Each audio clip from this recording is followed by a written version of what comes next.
యజమానుడా నీవు తప్ప నాకు ఎవరు లేరయ్యా.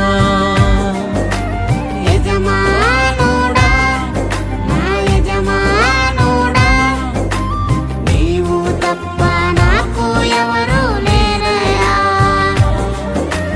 తప్పిపోయిన గొర్రెను నేను నీ దరికి చేర్చుకో యేసయ్యా.